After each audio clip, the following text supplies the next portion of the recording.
বাংলাদেশ ফুটবলে এমন এক ঐতিহাসিক মোড় আসছে যার স্বপ্ন এদেশের ফুটবল প্রেমীরা দেখেছে বছরের পর বছর ধরে। সেপ্টেম্বরে ইন্দোনেশিয়ার মাটিতে বসতে যাচ্ছে ফিফা আসিয়ান কাপের রোমাঞ্চকর আসর। আর সেই আসরে লাল সবুজ পতাকা উঁচিয়ে মাঠে নামার জন্য তৈরি আমাদের জাতীয় দল।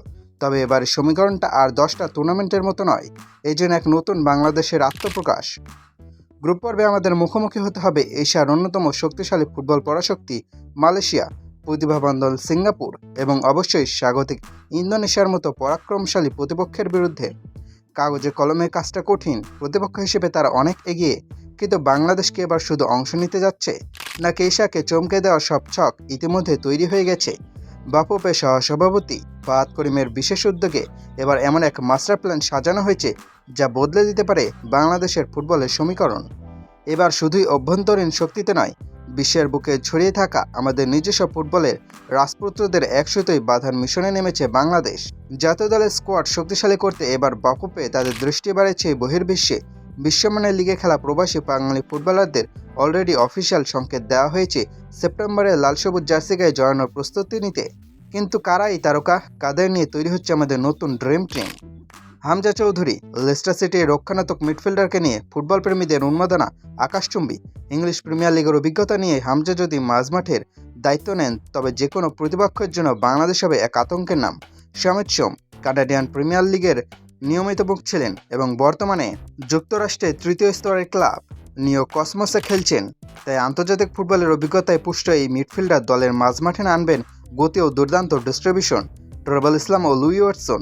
ইউরোপের টেকনিক্যাল ফুটবলে লালিত পালিত এই দুই ফুটবলার জাতীয় দলের টেকনিক্যাল মান কয়েক ধাপ বাড়িয়ে দিতে সক্ষম। ফারহান আলী ওয়াহিদ ও ইউসুফ আহমেদ উইং ও আক্রমণ ভাগে প্রবাসের নতুন রক্ত প্রতিপক্ষের রক্ষণে ঝড় তুলতে তৈরি। এই প্রবাসী প্লাস দেশীয় অভিজ্ঞ ও তরুণ ফুটবলদের সংমিশ্রণ কেবল দলকেই শক্তিশালী করবে না, বরং ড্রেসিংরুমের আত্মবিশ্বাস বাড়িয়ে দেবে বহুগুণ। উত্তেজনা যত বড়ই হোক, আমাদের বাস্তবতার মুখোমুখি হতেই হবে। আসিয়ান কাপে যে তিনটি দলের মুখোমুখি হতে যাচ্ছে বাংলাদেশ, তারা কেউ সহজ পাত্র নাই।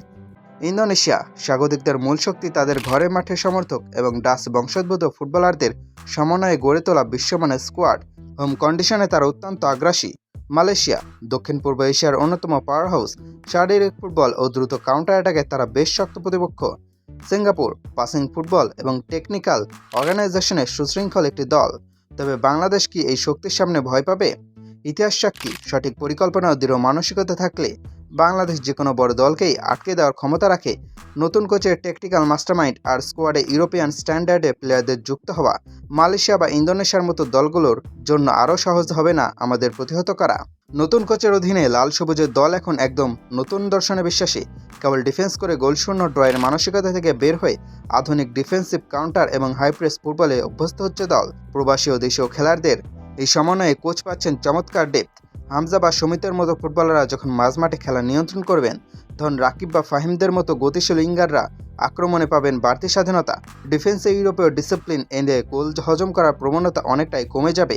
সংকেত পাঠানো শেষ, এবার মাঠের রসায়নটা দ্রুত জমিয়ে তোলার পালা।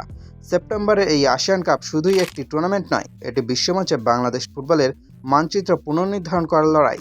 লাল সবুজের প্রবাসীরা যখন জাতীয় পতাকা টানে একে মাঠে নামবেন, আর দেশীয় ফুটবলাররা যখন লড়াই করবেন নিজেদের সর্বোচ্চটা দিয়ে, তখন অলৌকিক কিছু ঘটা অসম্ভব নয়। ইন্দোনেশিয়া কিংবা মালয়েশিয়ার রাজত্ব ভাঙতে কি তৈরি বাংলাদেশ? প্রবাসী নক্ষত্রদের নিয়ে এই আন্তর্জাতিক টুর্নামেন্ট বাংলাদেশ কি তৈরি করতে পারবে এক নতুন ইতিহাস, নাকি শক্ত প্রতিপক্ষের ধাক্কায় থমকে যাবে স্বপ্ন? উত্তরটা মিলবে সেপ্টেম্বরেই। তবে এক কথা পরিষ্কার, মাঠে যে দলই আসুক, লাল সবুজের সিংহরা এবার লড়াই ছাড়বে না এক ইঞ্চিও।